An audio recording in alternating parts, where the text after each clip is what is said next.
तो hello guys, welcome to Asthana trading school. आज हम लोग डे फर्स्ट का जो स्टार्ट करेंगे अपना लेसन, वो स्टार्ट करेंगे स्टॉक मार्केट का। तो सबसे पहले हम लोग को ये जानना जरूरी है कि स्टॉक मार्केट है क्या। तो सबसे पहले इस चीज को समझने के लिए ना इन दोनों शब्दों को अलग अलग थोड़ा सा समझने का प्रयास करिए, स्टॉक और मार्केट। इसका मतलब यहां से अगर हम थोड़ा सा समझने की कोशिश करें कि स्टॉक मार्केट है क्या, तो थोड़ा सा जर्नी को समझिए। यहां पे एक शब्द आता है स्टॉक, यहां पे एक शब्द आता है मार्केट। इसका मतलब यहां दो शब्द है। मार्केट तो हम सभी लोग जान ही रहे हैं बेसिकली कि मार्केट का मतलब होता है बाजार। मार्केट का मतलब वो प्लेस जहां पर हम कुछ चीजें खरीदते हैं और कुछ चीज बेचते हैं। बेचने वाला व्यक्ति अपनी चीजों को बेचता है और खरीदने वाला व्यक्ति अपनी चीजों को खरीदता है। इसका मतलब ये जो मार्केट शब्द है ये दो शब्दों से मिलकर बना हुआ है, एक डिमांड और दूसरा सप्लाई। डिमांड और सप्लाई से मिलकर ये आपका बना हुआ है। डिमांड का मतलब कंज्यूमर जो है वो डिमांड करेगा मार्केट से। सप्लाई का मतलब जिसके पास वो चीज है वो उसे सप्लाई करेगा। जैसे मान लीजिए कि अगर आपको कोई चीज बेचनी है तो आप आकर के मार्केट में उसे बेचेंगे और कस्टमर उस चीज की डिमांड करेगा। ये डिमांड एंड सप्लाई से ही, डिमांड एंड सप्लाई के चेन से ही हमारा बनता है मार्केट। इसका मतलब डिमांड और सप्लाई से हम लोगों का बनेगा मार्केट। अब मैटर करता है ये स्टॉक मार्केट क्या है। भाई जैसे आप मार्केट में जा रहे हैं तो अगर आपको ब्लेजर खरीदना है तो आप कपड़े की मार्केट में चले गए, बर्तन खरीदना है तो आप बर्तन की मार्केट में चले गए, मोबाइल खरीदना है तो आप मोबाइल की मार्केट में चले गए। तो इस तरीके से अगर थोड़ा सा इसको हम एक दूसरे से लिंक करके पढ़ें तो हम समझ में आ जाएगा कि हमें स्टॉक खरीदना है तो हम स्टॉक मार्केट में चले गए। अब स्टॉक मार्केट देखो, जीरो से चीजों को पढ़ना है। बस आप एक हैंड होल्डिंग सपोर्ट के द्वारा ना चीजों को बहुत ही बेसिक स्टडीज करते हुए हायर स्टडीज की ओर हम लोग चलेंगे। अभी सिर्फ हम ये समझ रहे हैं कि ये स्टॉक मार्केट है क्या।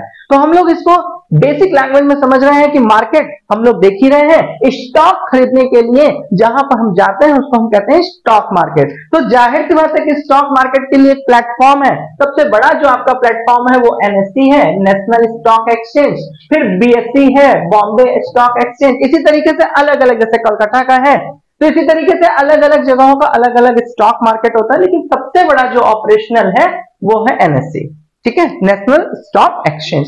ये नेशनल स्टॉक एक्सचेंज में ही सारे स्टॉक लिस्टेड होते हैं। अब बात आती है स्टॉक्स मींस क्या, कंपनी। अब कंपनी अपने जो शेयर देती है, बॉन्ड देती है, जो भी कॉन्ट्रैक्ट देती है वो कहां पे लिस्ट कर देती है अपने आप को, एनएससी में।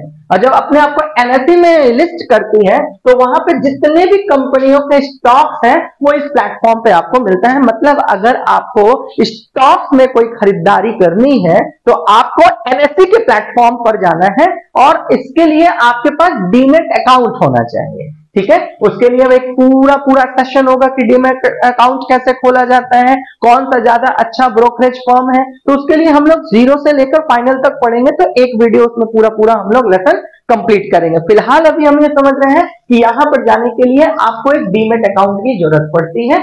अब इस डीमैट अकाउंट को खोलने के बाद आप स्टॉक मार्केट में खरीदारी करने के लिए एप्लीकेबल हो जाता है। तो सबसे पहले हमने डीमैट अकाउंट खुलवा लिया।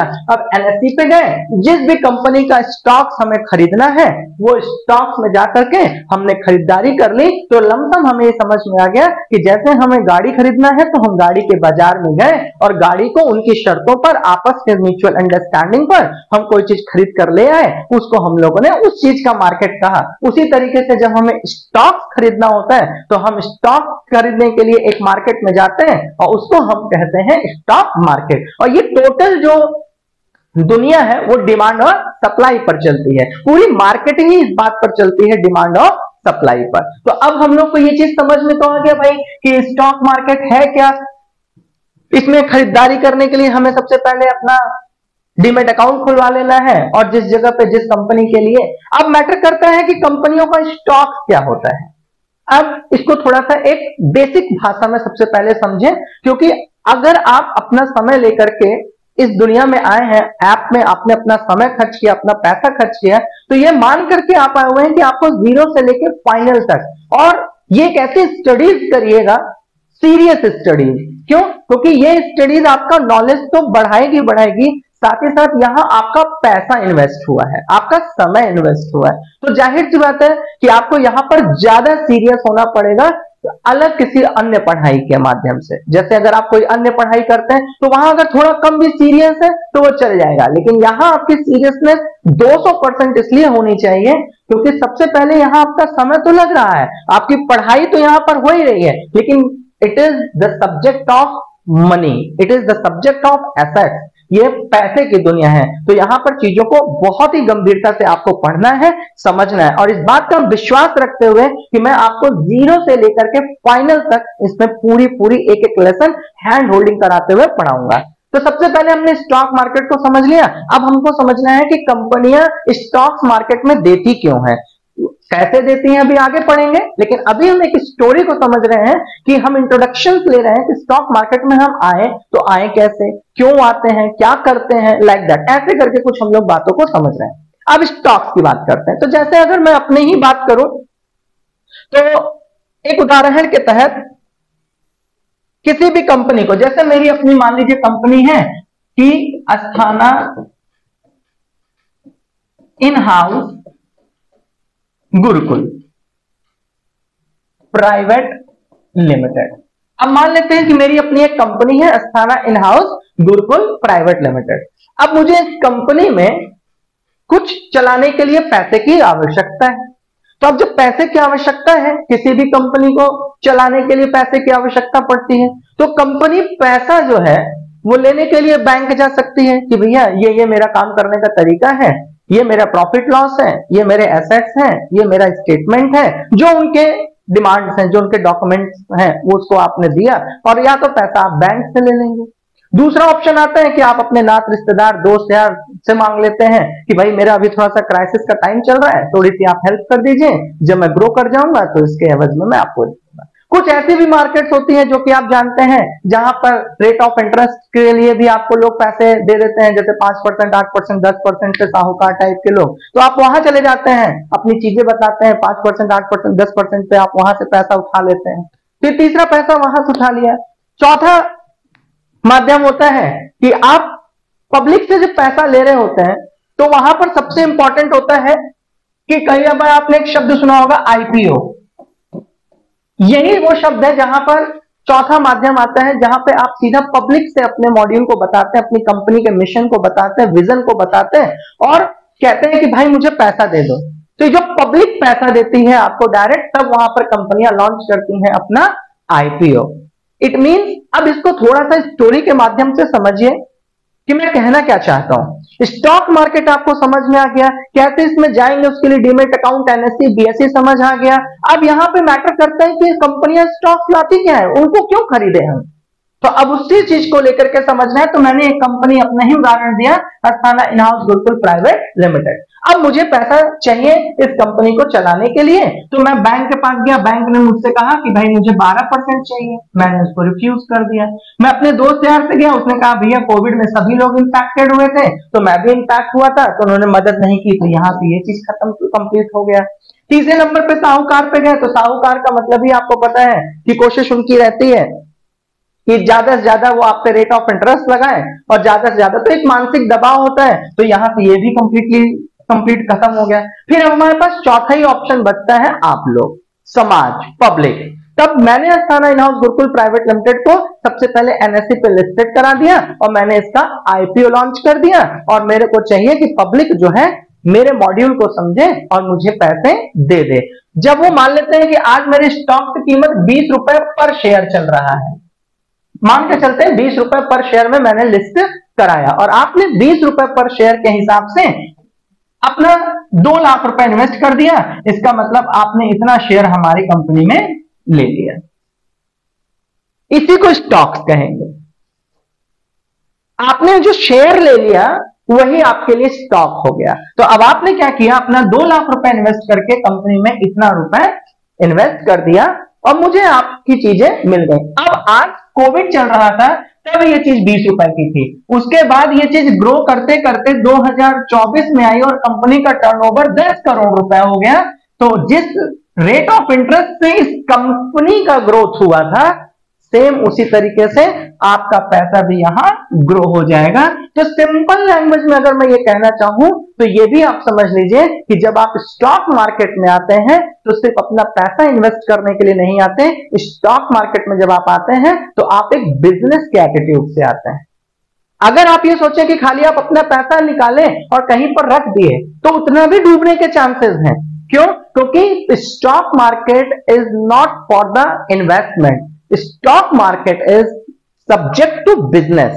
अगर आपको बिजनेस समझ आता है, अगर आपको फंडामेंटल समझ आता है, अगर आपको कंपनी समझ आती है, कंपनी का मिशन, विजन, प्रोडक्ट समझ आता है, तब आप कंपनी को, प्रमोटर्स को, डायरेक्टर्स को, फाउंडर्स को कुछ अमाउंट अपने जीवन का दे देते हैं और वो अमाउंट कंपनी स्टॉक के रूप में, शेयर के रूप में आपको दे देती है। और जैसे जैसे कंपनी ग्रो करती है वैसे वैसे आपका पैसा भी ग्रो करता है। तो सिंपल लैंग्वेज में एक जगह समराइज करके मैंने बोल दिया कि मार्केट शब्द बाजार है जहां डिमांड और सप्लाई का गेम है। जैसे आप गाड़ी खरीदने के लिए गाड़ी की मार्केट में जाते हैं, पेन खरीदने के लिए स्टेशनरी की मार्केट में जाते हैं, कपड़ा खरीदने के लिए कपड़े की मार्केट में जाते हैं, वैसे ही स्टॉक खरीदने के लिए, कंपनी के शेयर खरीदने के लिए आप स्टॉक मार्केट में आते हैं। और स्टॉक मार्केट में इन्वेस्टमेंट करने से ज्यादा महत्वपूर्ण बिजनेस को समझना है। अगर आप इन्वेस्टमेंट के एटीट्यूड से आ रहे हैं तो लॉस के चांसेस हैं, लेकिन अगर आप बिजनेस के एटीट्यूड से आ रहे हैं, कंपनी के फंडामेंटल्स को समझने के लिए आ रहे हैं, रिसर्च का एटीट्यूड है, तो आपकी संभावनाएं यहां असीमित है ग्रोथ करने की। तो मैंने बता दिया कि stock market is all about business. Stock market एक व्यापार है जहां पे आप बिजनेस करने के लिए आते हैं। अब मैं एक डायरेक्टर होने के नाते आपसे डायरेक्ट हाथ मिलाता हूं, हम एक दूसरे के लिए पार्टनर हो जाते हैं। क्यों? क्योंकि आपने कंपनी में इन्वेस्ट किया है, तो हम आपस में एक दूसरे के लिए क्या हो जाते हैं? पार्टनर हो जाते हैं। तो यहां से ये बात समझ में आ गई कि स्टॉक मार्केट क्या होता है। अब यहां पर दूसरा शब्द आता है जो मैं अभी तक आपको बता रहा था कि stock market is all about the business. अब इसी चीज को हम यहां पे समझेंगे कि this is all about the business. अब मैं इसको क्यों कह रहा हूं बिजनेस? अब जैसे अस्थाना एजुकेशन प्राइवेट लिमिटेड के रूप में मैं आपसे बातचीत किया, मैंने कहा भाई मुझे इतने पैसे की आवश्यकता है और आपने मुझे आंख बंद करके दे दिया। लेकिन अगर आपने मेरे फंडामेंटल्स को नहीं समझा, मेरे बैलेंस शीट को नहीं समझा, मेरी कंपनी का मॉड्यूल नहीं समझा, मेरा प्रोडक्ट नहीं समझा, कंपनी के ओनर, फाउंडर, डायरेक्टर्स की टीम को नहीं समझा, तो इसका मतलब है कि you are just going to commit suicide. आप अपना पैसा लॉस करने जा रहे हो। क्यों? क्योंकि आप एक व्यक्ति विशेष पर पैसा नहीं दे रहे हैं, आप एक कंपनी को पैसा दे रहे हैं। तो अस्थाना एजुकेशन प्राइवेट लिमिटेड या Asthana in house Gurukul private limited में जो आप पैसा दे रहे हैं वो आप मुझसे डायरेक्ट बिजनेस कर रहे हैं कि मैं आपकी कंपनी में इस नाते पैसा लगा रहा हूं। तो ये बिजनेस हो गया। Is it fine? तो कभी भी अब तक आपको लगता था कि आप स्टॉक मार्केट में आते हैं, अब आप खुद ऐसे एग्जांपल देखिए, आप स्टॉक्स खरीदते हैं, अपना पैसा देते हैं, तो आप टाटा मोटर्स में जाते हैं तो आप टाटा मोटर्स को पैसा दे रहे हैं ना भाई।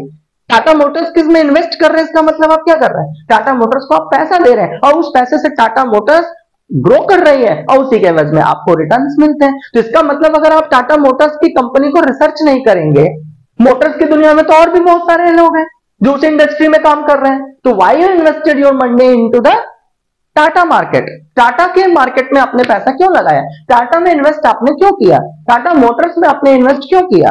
टाइटन में आपने इन्वेस्ट क्यों किया? इसका मतलब फंडामेंटली आपको समझ में आया कि ये कंपनी एक अच्छी कंपनी है, रिच कंपनी है, इसका बैकग्राउंड अच्छा है, इसका प्रोडक्ट अच्छा है, इसका मार्केट कैप अच्छा है, ये भविष्य में ग्रो कर सकती है। तो इस थॉट ऑफ प्रोसेस के चक्कर में आपने टाटा मोटर्स को पैसा दिया। तो it is all about the business, जो कि मैंने आपको बताया था। अब मैंने आपको बताया था कि भाई कोई भी चीज का बिजनेस, मान लीजिए ये आप ही है और आप बिजनेस करने के लिए मार्केट में आए तो आपको कुछ इन्वेस्ट तो करना ही पड़ता है।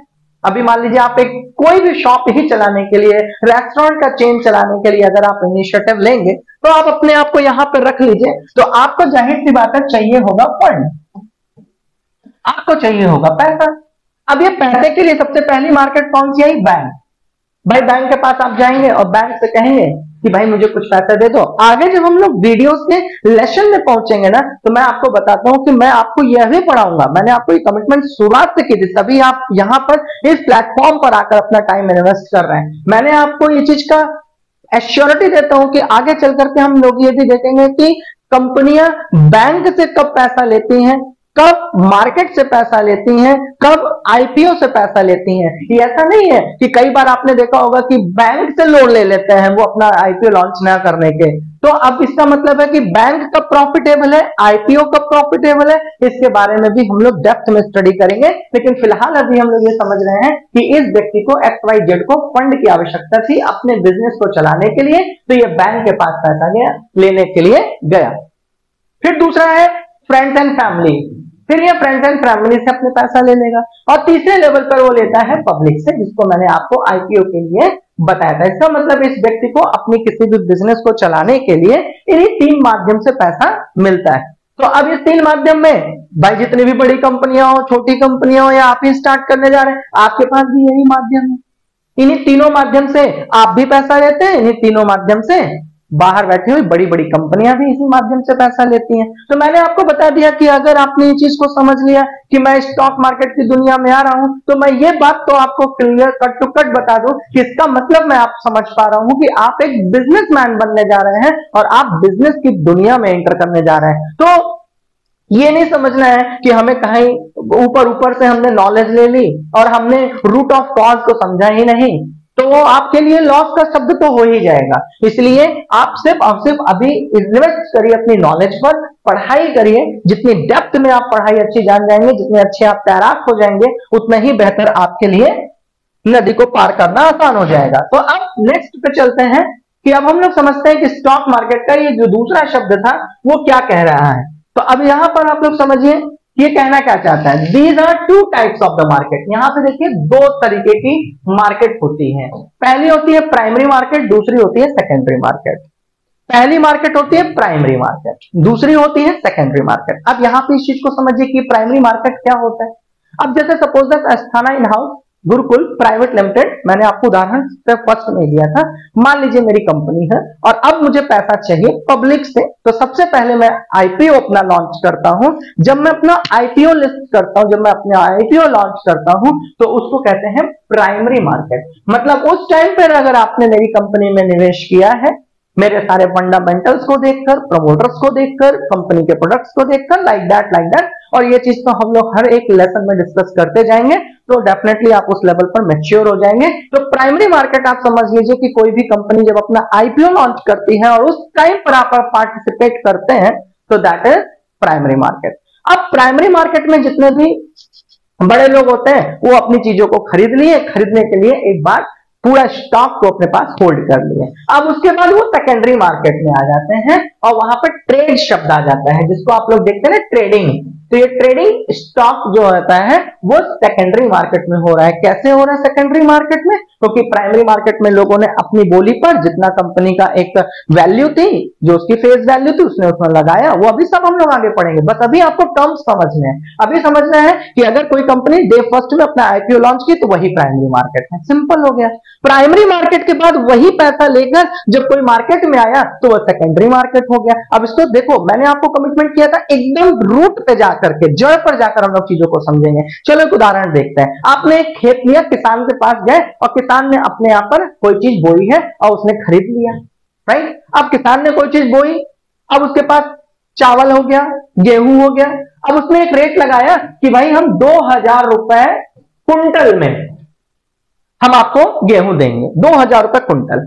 अब मैं गया और मैंने पूरा वहीं से खेत से ही 2000 रुपए कुंटल नेगोशिएट करके, जो भी वैल्यू थी नेगोशिएट करके मैं ले आया। जब मैंने डायरेक्ट किसान से खरीद लिया तो मेरे लिए वो प्राइमरी मार्केट हो गई।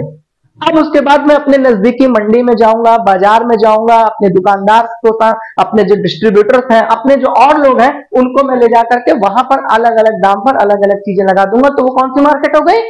सेकेंडरी मार्केट हो गई। इसका मतलब कंपनी ने डायरेक्ट आईपीओ लॉन्च किया, उसकी फेस वैल्यू, उसकी बुक वैल्यू पर गए और आपने स्टॉक खरीद लिया, वो प्राइमरी मार्केट हो गई। उसके बाद आप बाजार में लाकर उसे अलग अलग दामों पर, अलग अलग टर्म एंड कंडीशन पर, अलग अलग थॉट ऑफ प्रोसेस से आप जो सेल कर रहे हैं, दैट इज सेकेंडरी मार्केट।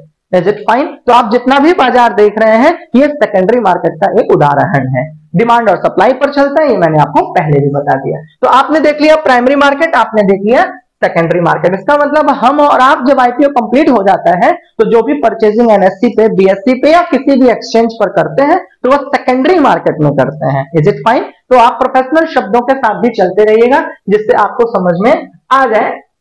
और बाकी इससे रिलेटेड पूरी नोट्स, पूरी स्टडी मटेरियल, पूरा टेस्ट सीरीज, ये सब हम लोगों को इसी में डे टू डे हम लोग कंप्लीट करते जाएंगे। इससे रिलेटेड आपको पूरी पूरी पीडीएफ, इससे रिलेटेड आपको पूरा पूरा टेस्ट पेपर, ये सारी चीजें आपको मिलेंगी। अब मैटर करता है प्राइमरी मार्केट क्या है। तो देखिए प्राइमरी मार्केट को मैंने यहाँ पे लिखा है IPO market is called as a primary market. मतलब मैंने आपको क्या कहा कि IPO market is called as a primary market.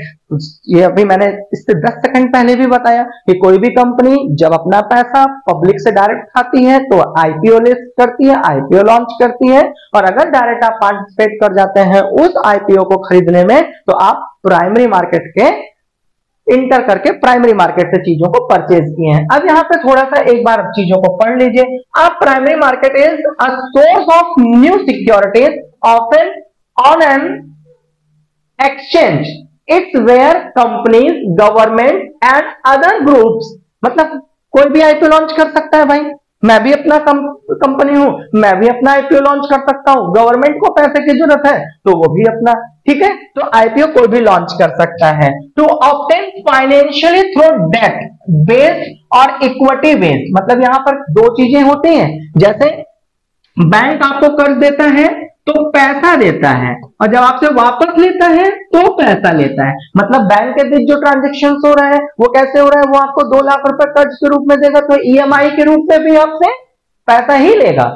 लेकिन इस दुनिया में ऐसा नहीं है। इस दुनिया में उसने अगर आपसे 1 लाख रुपए लिया तो उसने 1 लाख के बजाय आपको अपनी कंपनी का स्टॉक दे दिया, शेयर दे दिया, बिजनेस में पार्टिसिपेशन दे दिया, पार्टनरशिप दे दिया। इसका मतलब इसके एवज में आप क्या पाते हैं, एक बॉन्ड पाते हैं, एक स्टॉक पाते हैं, ठीक है। तो यहां पर आपको समझ में आ गया इक्विटी शब्द, इक्विटी बेस्ड, मतलब यहां पे आपको तो पैसे के एवज में क्या मिलता है, इक्विटी मिलता है, शेयर मिलता है, सिक्योरिटीज मिलती है।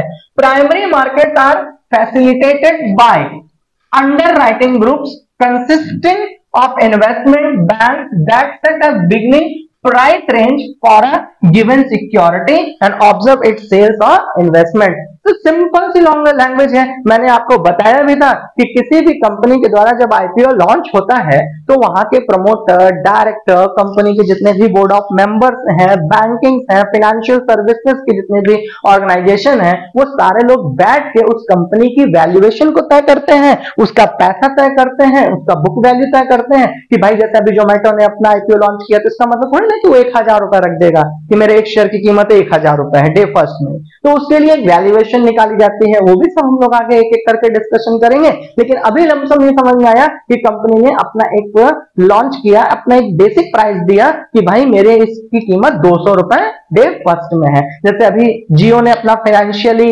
लेकर आया तो वहां पर भी उसने अपना आईपीओ लॉन्च किया। तो अब यहां पर इस चीज को समझना बहुत जरूरी है कि भाई उस टाइम पर जब हमने उनसे पैसे ले लिए या उसमें हमने इन्वेस्ट कर दिया तो वहां पर उसके एवज में वह कंपनियां हमको इक्विटी जो है ऑफर्ड करती हैं, और ये रेगुलेट होती हैं एनएससी और बीएससी के माध्यम से। वो सारी चीजों पर नजर रखती है कि किस तरीके से काम हो रहा है। Why should do not invest, why you should do invest, हमें क्यों इन्वेस्ट करना चाहिए। अब भाई मैटर करता है कि आप तो अच्छा खासा कमा रहे हैं, खा रहे हैं। अभी आगे चलकर हम लोग ना कि मिडिल क्लास व्यक्ति के बारे में भी स्टडी करेंगे। कई बार ऐसी मिथ होती है, एजुकेशन सिस्टम की ये कमी कह लीजिए या गैप कह लीजिए, या आपकी और फाइनेंशियल पढ़ाई के बीच में, लिटरेसी के बीच में एक बहुत बड़ा गैप मान लीजिए। जैसे कई बार मिडिल क्लास आदमी अपने पूरे जीवन काल में 3 उपलब्धियों को जोड़ता है। सबसे पहला घर बना लेना, उसको बहुत बड़ी उपलब्धि हासिल होती है। फिर दूसरा वो कार खरीद लेता है तो उसको बहुत बड़ी उपलब्धि के मामले में मानता है। और फिर अपने बच्चों को पढ़ा लिखा कर शादी करा देना उसके जीवन का लगभग लगभग ये 3 बड़ा काम होता है और 3 अचीवमेंट मानता है। अभी आगे चलकर हम लोग मिडिल क्लास का माइंडसेट पढ़ेंगे और कैसे एक मिडिल क्लास आदमी देश चला रहा है इस पर डिस्कस करेंगे और यह भी बताएंगे कि कैसे उसका ही सबसे ज्यादा शोषण हो रहा है। जैसे लमसम एक उदाहरण देते हुए चलते हैं, आप एक गाड़ी खरीदते हैं 15 लाख की, लेकिन आपको पता ही नहीं चलता कि वह गाड़ी लमसम आपकी पड़ रही है 32 लाख रुपए की।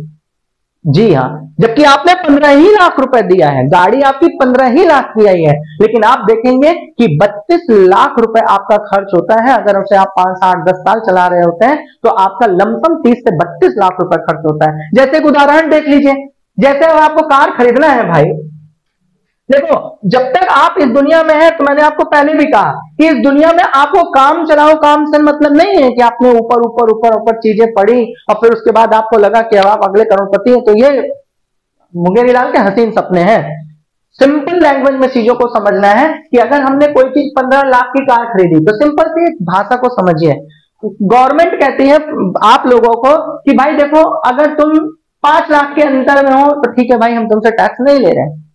लेकिन भाई जैसे ही आपने 80,000 रुपए सैलरी पाई और आपका 10 लाख रुपए साल भर का हुआ, तो उसमें 30% तो गवर्नमेंट ले रही है।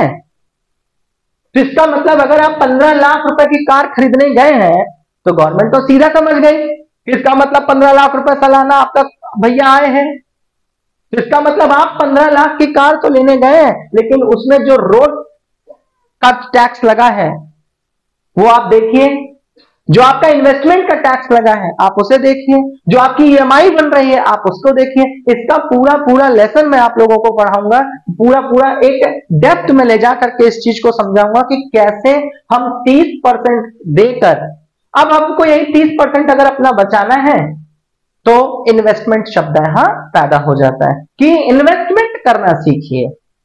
तो investment, why should do investment, हमें क्यों इन्वेस्टमेंट करना चाहिए? तो इन्वेस्टमेंट इसलिए करना चाहिए क्योंकि आज जिस चीज को आप बोएंगे कल आप वही चीज काटेंगे। तो आज आप अगर कोई पेड़ लगा रहे हैं तो 25 साल बाद वह उसको फल भी देता है, तो इस कारण आपको इन्वेस्टमेंट करना है। जैसे हेल्थ इंश्योरेंस, अभी आप फिट हैं तो आपको लगता है कि व्हाई शुड आई, लेकिन किसी दिन अगर एक्सीडेंट हो जाता है, आप कार का इंश्योरेंस, आपको लगता है व्हाई शुड आई, लेकिन किसी दिन जब वो एक्सीडेंट में चली जाती है तब आपको उसकी कीमत समझ आती है कि काश मैंने करा लिया होता।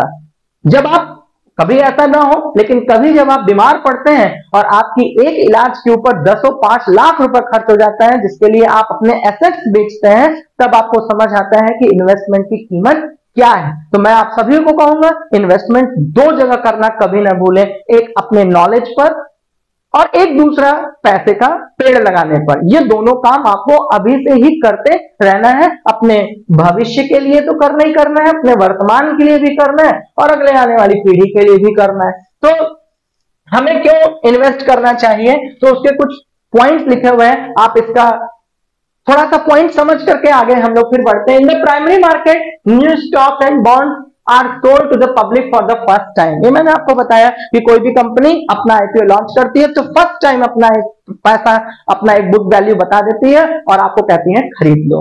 दूसरे नंबर पे कहते हैं in a primary market investors are able to purchase securities directly from the issuer. इसका मतलब है कि आप जैसे ही आईपीओ में अपना पैसा जमा करते हैं तो ये बात आप बिल्कुल क्लियर कट टू कट समझिए कि आप एक बिजनेस पार्टनर हो गए। इसका मतलब यह है कि आईपीओ में जब आप लॉन्च करते हैं तो डायरेक्ट आप प्रमोटर्स की होल्डिंग्स में इन्वेस्ट करते हैं, तो जब कभी जरूरत पड़ती है तो प्रमोटर्स आपसे अपना पैसा देकर, जो उस समय चल रहा है प्राइस, आपसे भी वह शेयर वापस खरीद सकते हैं। Is it fine? तीसरे नंबर पर कहते हैं types of primary market issues include the initial public offering. IPO को कहते हैं इनिशियल पब्लिक ऑफरिंग। अब private placement are right issues as a preferred allotment. मतलब ये टर्म्स हैं जो कि आगे हम लोग समझेंगे कि जिसके एवज में वो आपसे पैसा ले रहा है, उसके एवज में आपको बॉन्ड दे रहा है, सिक्योरिटीज दे रहा है, इक्विटीज दे रहा है, शेयर दे रहा है, लाइक दैट ये सारे वर्ड्स हैं। Stock exchange intended present secondary market where investors buy and sell from one and another. मैंने इस चीज को आपको बताया था कि जब प्राइमरी मार्केट से आप चीजों को खरीद लेते हैं तब आप सेकेंडरी मार्केट में जाते हैं और वहां बायर्स और सेलर्स के बीच में आपस में डिमांड एंड सप्लाई के माध्यम से दूसरी मार्केट स्टैब्लिश होती है, that is called a secondary market. Primary market से पैसा लिए, अपना इन्वेस्ट किए, आईपीओ में अपना रजिस्टर्ड कराए, उसके बाद वो स्टॉक लेकर के हम जहां पर खरीदने और बेचने की दुनिया में चले जाते हैं वो हम लोगों का स्टार्ट हो जाता है secondary market. Is it fine? तो सेकेंडरी मार्केट आपका कंप्लीट हो गया। After they have been issued from the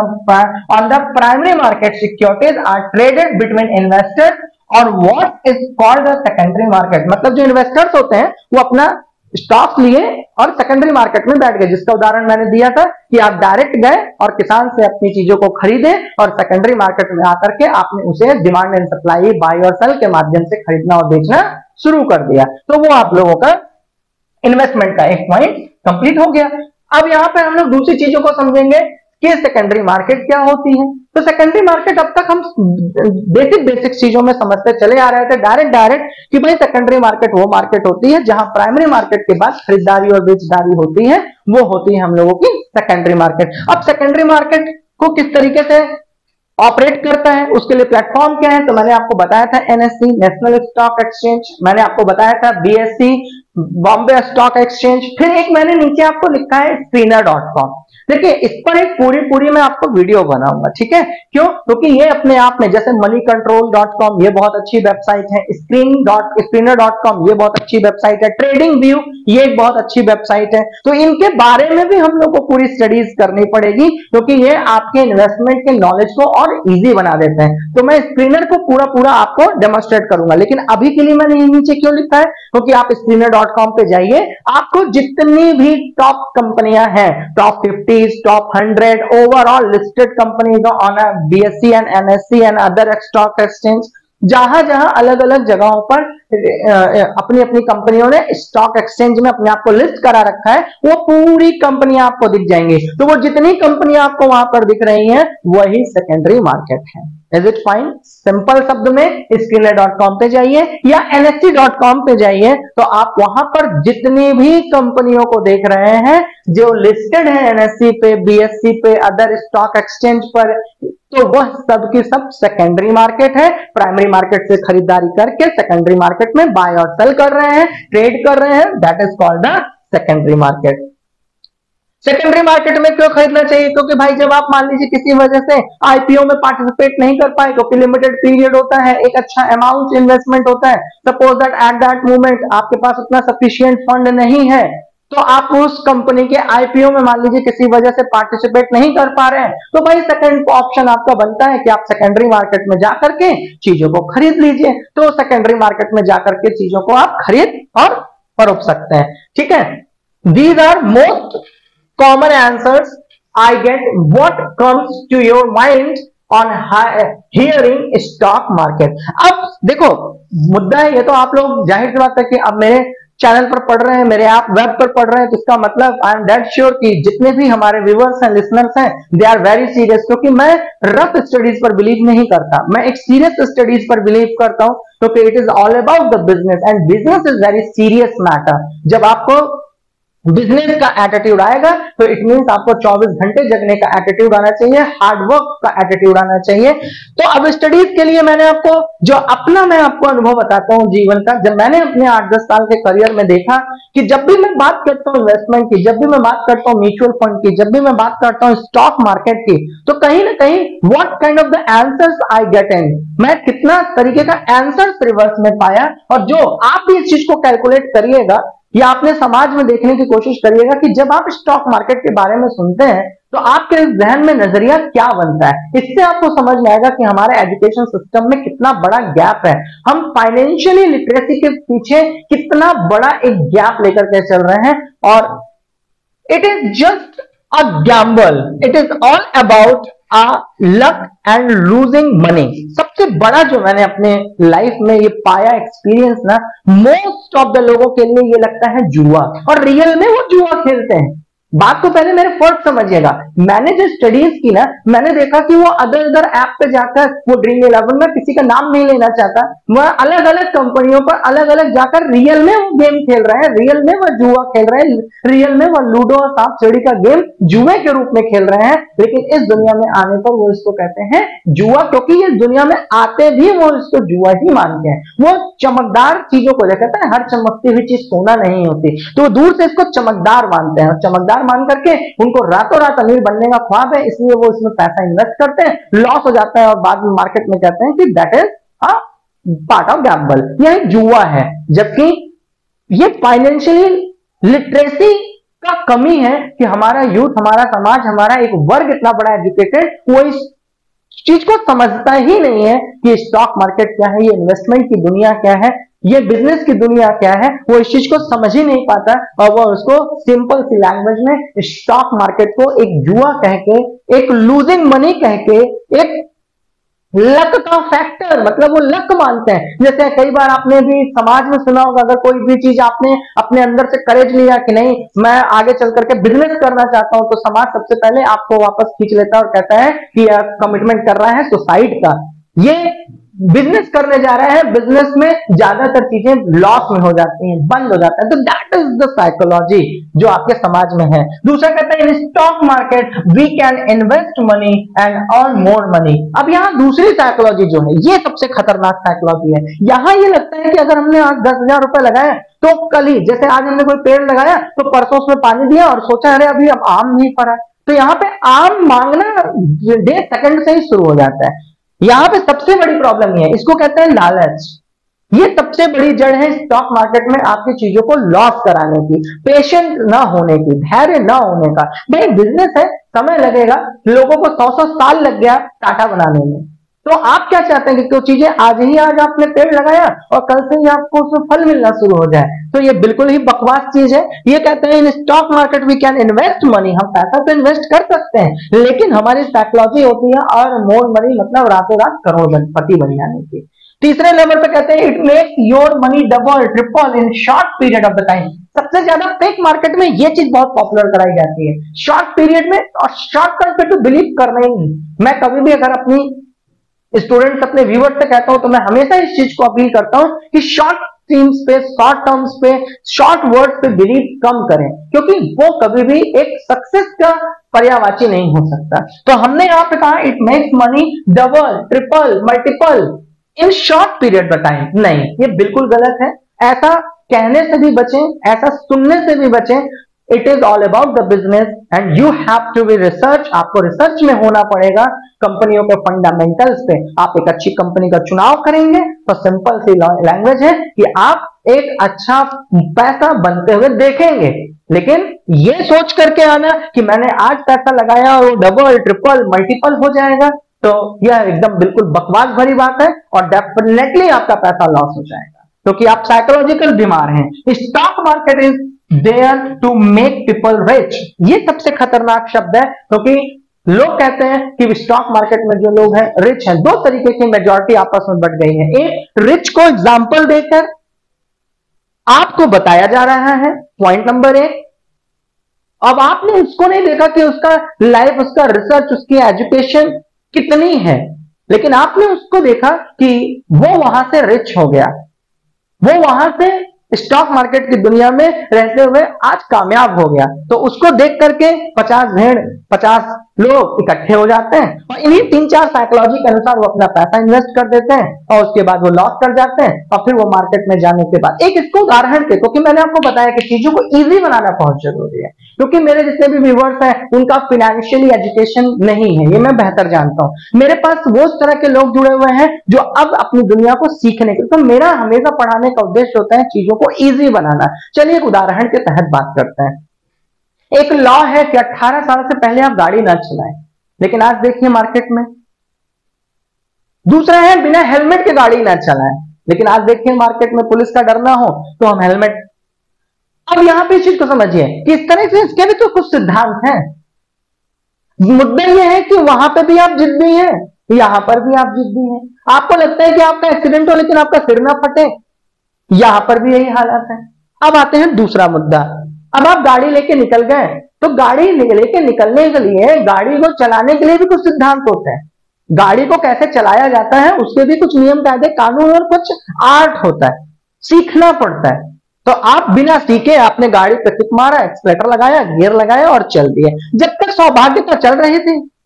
लेकिन ये तो आपके जहन में है ना कि आपको एक अच्छी नॉलेज नहीं है उसको चलाने की, लेकिन फिर भी आप रिस्क ले रहे हैं। इसी तरीके से जब इस दुनिया में आप कदम रखिए और बिना एजुकेशन के कदम रखेंगे तो डेफिनेटली जब तक भाग्य सहारा दे रहा है तब तक आपकी गाड़ी चल रही है, लेकिन ये कंफर्म है कि ठुकेगी जरूर, गिरेगी जरूर, एक्सीडेंटल इंजर्ड होगी जरूर। अब आपने क्या किया, किसी को ठोक दिया। और जब आपने किसी को ठोक दिया तो आपका भी लॉस हुआ, गाड़ी का भी लॉस हुआ और उस व्यक्ति का भी लॉस हुआ। अब आप वो आकर के मार्केट में क्या कहें, लॉस हो गया। जो आदमी बेफजूल का उससे टकरा करके वो मार्केट में जाके क्या कहेगा, बहुत बेकार दुनिया है, लॉस हो गए। तो इसी तरीके से ये वाली दुनिया को भी समझिए, यहाँ जो व्यक्ति बिना जानकार लेके निकला गाड़ी, वो तो लॉस करके समाज को बर्बाद कर ही रहा है, और जो इससे प्रभावित हुआ वो भी मार्केट में बता रहे हैं। वो एक कहावत सुने ना आपने, भूत इतना डरावना और काला नहीं होता जितना लोग उसे बोल बोल के कर देते हैं। देखता एक आदमी है लेकिन पूरा गांव में प्रचार हो जाता है कि उस एरिया में वहां पर भूत लगता है, ये वही वाला भूत है। यही कारण है कि ये फिनेंशियल लिटरेसी ना होने की वजह से हमारा यूथ इन्वेस्टमेंट की दुनिया से बिल्कुल अलग है। नहीं तो आप सोच के देखिए ना कि अगर ये जुआ है तो हमारे देश के जितने भी बड़े बड़े उद्योगपति हैं, हमारे जितने भी बैंकिंग प्रणाली है, ये सब स्टॉक मार्केट में क्यों है? इसका मतलब सब जुआ खेल रहा है, पूरा भारत जुआ खेल रहा है, पूरा विश्व जुआ खेल रहा है, अमेरिका भी जुआ खेल रहा है। What kind of the thinking and psychology we have.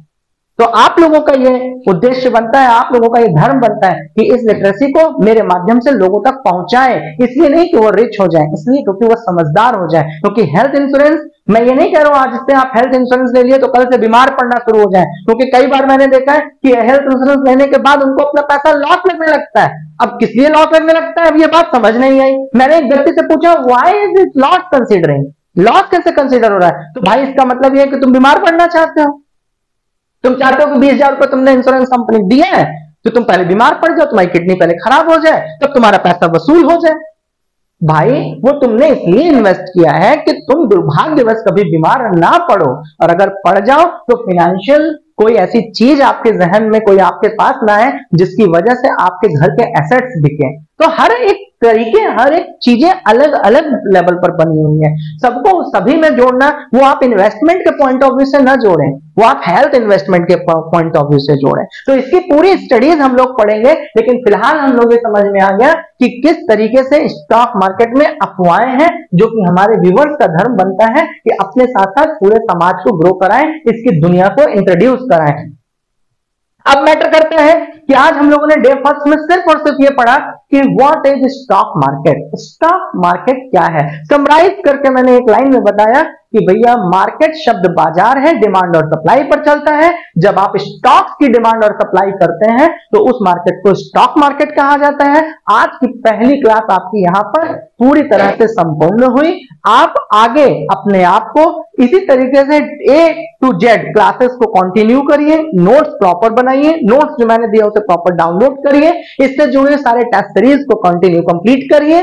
जितना भी मेरा लाइव वेबिनार्स होगा उसको किसी भी समय पर निकाल करके, अपने समय को खर्च करके पूरी चीजों को पढ़िए, और मैं आपको एश्योरिटी देता हूं कि आप अपने समाज को भी रिच करेंगे, अपने आप को भी रिच करेंगे और एक हेल्दी जीवन जिएंगे। तब तक अपने ख्याल का भी ख्याल रखें। Signing out, thank you, God bless you.